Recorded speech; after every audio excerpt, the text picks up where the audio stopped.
ایسے بھی ہوں گے کہ جو واقعتاً بہت زیادہ مجبور، مستحق، پریشان حال، بھوکے، مفلوک، اور اللہ بچائے ایسے بھی ہو سکتے ہیں کہ جن کو ضرورت تو نہیں ہے لیکن انہوں نے اس کو اپنا پیشہ بنا لیا۔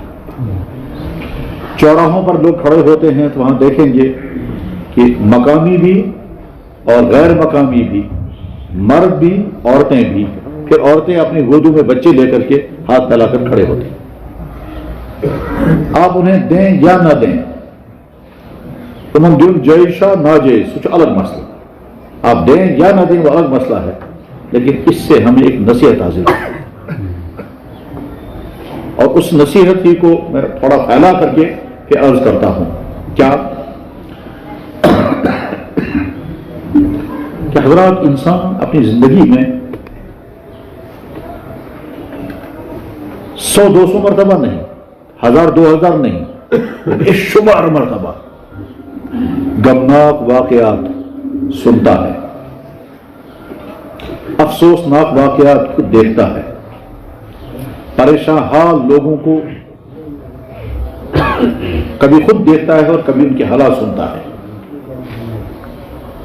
فلانے کو یہ ہو گیا، فلانے کو یہ ہو گیا، یہ بیماریاں بھی ہو سکتی ہیں، یہ معاشی مشکلات بھی ہو سکتی ہیں، یہ گھروں کا ٹکراؤ بھی ہو سکتا ہے، یا رشتہ داروں کے ساتھ بھی ٹکراؤ ہو سکتا ہے، یا میاں بیوی کا ٹکراؤ بھی ہو سکتا ہے، بھائیوں کے ساتھ لڑائیاں ہوتی ہیں، پراپرٹی کے جھگڑے ہوتے ہیں، تھانوں میں لوگ پہنچ جاتے ہیں، کورٹوں میں مقدمے بازیاں ہوتی ہیں۔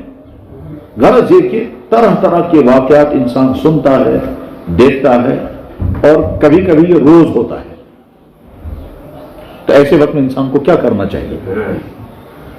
جواب یہ ہے کہ عام طور پر لوگ دو رویے برتتے ہیں۔ مثلا ایس بوز فالینس گو اتکن، فالینس آو یہ مصیبت، فالینس گو ایکسیڈنٹ، فالینس آو ٹیسٹ خراب، فلانی کورک لا علاج، فلانی سوزک گیا۔ یہ اس طرح کی باتیں سنتے رہیں گے تو ایسے وقت میں انسان کیا کرتا ہے؟ تو جواب عام طور پر کرتا یہ ہے کہ اگر جاننے والا ہوگا تو اظہار افسوس کرے گا، اور جاننے والا نہیں ہوگا تو کیا ایس کیا گو کساں گوس۔ زیادہ سے زیادہ انسانیت کا جذبہ ابھرے گا تو کہیں گے بڑا افسوس ہو گیا، فلاں جگہ سنا ہے، یہ بڑا افسوس کیا سکو کہتا ہے ایکسیڈنٹ کو خبر کے جموں میں تھی، بس یہ کہیں گے بڑا دکھ ہو گیا، ہم نے کہیں سنا کہیں ایکسیڈنٹ ہو گیا، وہاں ہسپتال میں بیمار تھا، ڈاکٹر نے اس کو لا علاج کر دیا، بڑا دکھ ہوا، یاد کریں گے۔ یہ انسانیت ہے۔ اور یا کہیں گے ہم کو کیا ہے، کسٹم گو تو بچتے کسی کو ہو گیا تو ایس کا تو نہ سے، بس عام تو بڑی باتیں ہوں گی۔ یا انسان اپنے ذہن سے کہے گا ہم کو کیا ہے، فلاں جگہ حادثہ ہو گیا، مر گئے لوگ، ہم کو کیا ہے، ایسا ہو۔ اور یا پھر انسانیت کے ناطے ہم کو بہت افسوس ہوگا، ہے بڑا دکھ ہو گیا۔ لیکن ان دو کے بجائے تیسری چیز ہم کو کرنی چاہیے، وہ نہیں کرتے۔ وہ تیسری چیز کیا ہے؟ فوراً شکر پڑھنا چاہیے کہ یا اللہ آپ کا بڑا احسان ہے، جو میں نے سنا، جو میں نے دیکھا، میرے ساتھ اب تک وہ نہیں ہوا۔ اگر یہ کیفیت پیدا ہو گئی تو وہ ایک بہترین نعمت ہاتھ آ گئی۔ کیا نعمت ہاتھ آ گئی؟ دوسروں کے دردناک واقعات کو دیکھ کر کے ہم نے نصیحت حاصل کر لی، دوسروں کے پریشان کن واقعات سن کر کے ہم نے نصیحت حاصل کر لی۔ اس کو کہا گیا عربی میں السعید ما وعظ بغیرہ، نیک بخت، خوش بخت، اچھی قسمت والا، کامیاب انسان وہ ہے کہ جو دوسروں کے حالات کو دیکھ کر کے نصیحت حاصل کرے۔ خدا شکر میں گو نہیں گیا، خدا احسان میرے ساتھ ایسا نہیں ہوا۔ یعنی ہم نے دیکھا فلاں میاں بیوی میں جھگڑا ہو گیا، لڑائی ہو گئی، بیوی بھاگ گئی، فوراً آدمی سوچے اس گرس میں زبر، ہم بھی میاں بیوی دو ہیں، کم سے کم آج تک تو بچے ہوئے ہیں۔ ہم نے سنا فلانے کا لڑکا بگڑ گیا اور وہ فرار ہو گیا، فوراً سوچے اللہ نے مجھے بھی اولاد دی ہے، کم سے کم میرے بچوں کا حال یہ نہیں ہے۔ ہم نے سنا فلاں آدمی جو ہے وہ بیمار، وہ دوا اس چلا، لاسٹ کو ٹیسٹ خراب آ گیا، تو ہم کہیں گے ہم نے بھی نہ جانے کتنی مرتبہ آج تک کچھ قسم کے ٹیسٹ کیے ہوں گے، کم سے کم ہم آج تک محفوظ ہیں، اتنا خراب ٹیسٹ نہیں آیا کہ ڈاکٹروں نے کہا لا علاج۔ ہم نے سنا فلانے کو بزنس میں لاس ہو گیا، ہم بھی کہیں ہم کو بھی زندگی ہوگی بزنس کرتے رہے، کم سے کم آج تک بچے ہوئے ہیں۔ ہم کو ایک آدمی مل گیا, اس نے کہا کہ جناب میرا تو پیسہ ہی کھا گیا فلانا, تو فوراً خیال رکھے یا اللہ ہمارے ساتھ بھی بہت سارے لوگوں کی ڈیلنگ ہوئے ہیں, کم سے کم آج تک تو ہم بچے ہوئے ہیں جس نے ہمارے پیسے نہیں کھائے ہیں. جب بھی دوسرے کا کوئی مشکل ترین واقعہ سنیں, دیکھیں پریشان کو, تو فوراً شکر پڑھنا چاہیے, یا اللہ آپ کا احسان, اس مصیبت آپ نے مجھے بچایا. اس گئے کا خبر ہم کسی مزاج پرسی کے لیے گئے, یاد آیا کتنا صحت مند انسان تھا یہ, آج کیا گمت ہے, ہائے ہائے ہائے. یہ ہائے ہائے کرنے کے ساتھ ساتھ یہ بھی کرو, یا اللہ شکر کم سے کم مجھے اپنی اس مصیبت میں نکلا, میں آ کر بچا ہوا ہوں. ہر انسان کو زندگی میں یہ واقعات پیش آئیں گے کہ آپ کسی انسان کو دیکھیں گے آپ کو تعجب ہوگا اس کو کیا ہو گیا, کیونکہ جاننے والوں میں نہ جاننے والوں میں حادثے ہوں گے, بیماریاں آئیں گی, ٹکراؤ ہوگا, نقصان ہوگا, پریشانیاں آئیں گی, نہ جانے کیا کیا ہوگا. فلانے کا جوان بیٹا مر گیا, کیا ہوگا, فوراً کہ یا اللہ مجھے بھی آپ نے جوان بیٹے دیے ہیں, کم سے کم یہ مشکل حادثہ میرے ساتھ ابھی نہیں آیا. فلاں آدمی یہاں جناب جوانی مر, کم عمر میں بیوی مر گئی, اب کیا بنے گا بیچارے کا, فوراً کو یا اللہ کم سے کم میری بیوی تو بچی ہے. عورت یہ سوچے فلاں آدمی کا شوہر جوانی میں مر گیا, چھوٹے چھوٹے بچے چھوڑ کے چلا گیا, اب کیا ہوگا. تو ان کا کیا ہوگا, ان کے تو بات ہے پہلے اپنے لیے شکر پڑھو, اپنے لیے پہلے کہو کہ یا اللہ کم سے کم آپ نے ہم کو اس مصیبت میں نہیں ڈالا.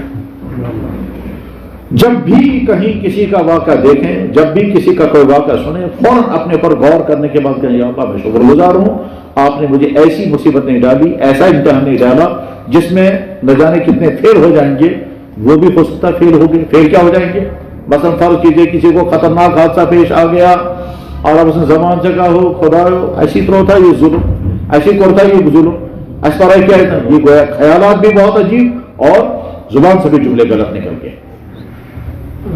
اور یہ سارا سکھایا جناب رسول اکرم صلی اللہ علیہ وسلم. آپ نے کیا فرمایا, جب تم کسی مصیبت زدہ انسان کو دیکھو تو فوراً کہو الحمدللہ الذی عافانی مما ابتلاہ فی, شکر اس اللہ کی بارگاہ میں جس نے مجھے بچائے رکھا اس مصیبت سے جس مصیبت میں یہ فلانا مبتلا ہو گیا.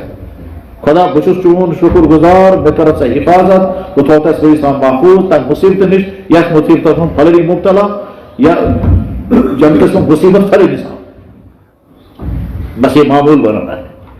اب اس معمول کو ذہن پر رکھ کر کے اب دیکھیں, اس وقت ہم جب چاروں طرف دیکھتے ہیں, مسجدوں کے باہر, سڑکوں پر, چوراہوں میں, گھروں کے دروازوں پر لوگ ہاتھ پھیلا کر کے آئیں گے.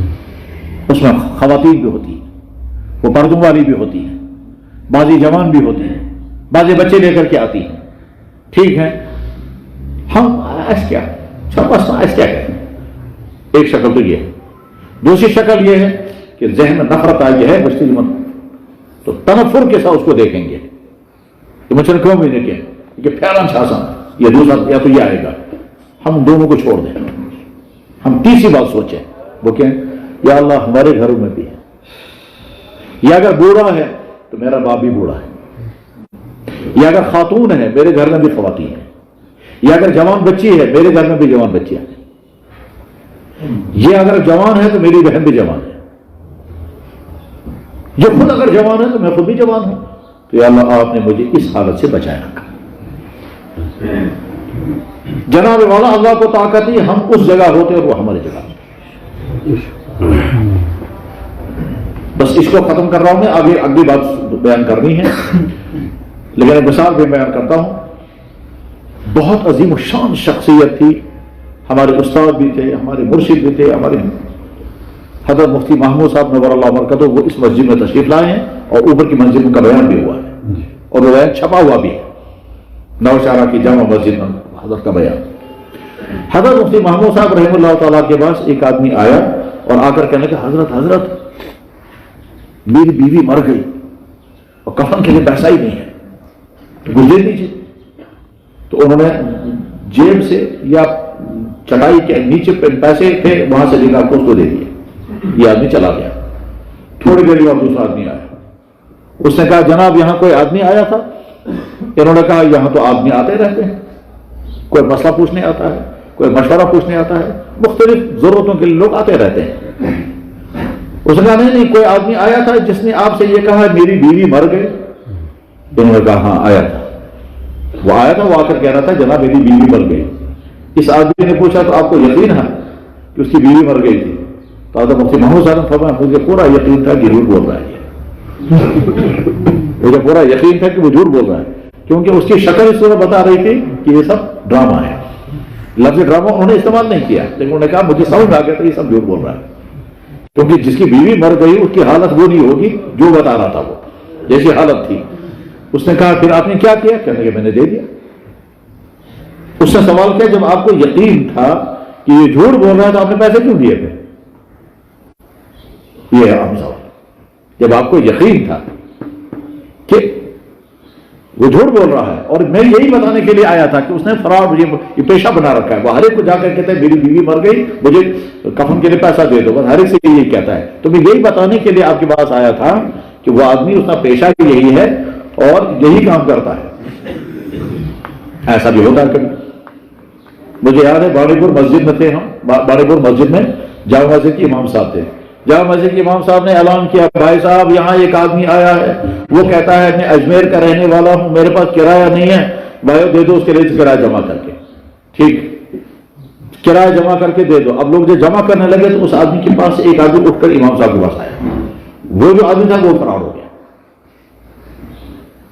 یہ آدمی جو امام صاحب کے پاس آیا کہنے لگے یہ جو آدمی ہے پچھلے جمعے کو میں سوپور کی جامع مسجد میں تھا، وہاں بھی یہی اعلان کرا تھا اس نے، اور وہ سمجھ گیا کہ میری شکایت کرنے کے لیے جب وہ فرار ہو گیا۔ تو امام صاحب کے پاس جو پیسے جمع ہو گیا مجھ سے مسئلہ پوچھ رہے ہیں ایون پوزن کیا کرو۔ تو غرض یہ کہ لوگ فراڈ کرتے ہیں۔ حضرت مفتی محمود صاحب رحمہ اللہ تعالیٰ سے جب اس آدمی نے پوچھا جب آپ کو یقین تھا کہ یہ جھوٹ بول رہا ہے تو آپ نے اس کا پیسہ کیوں دیا، تو بس وہ جواب سمجھنا ہے۔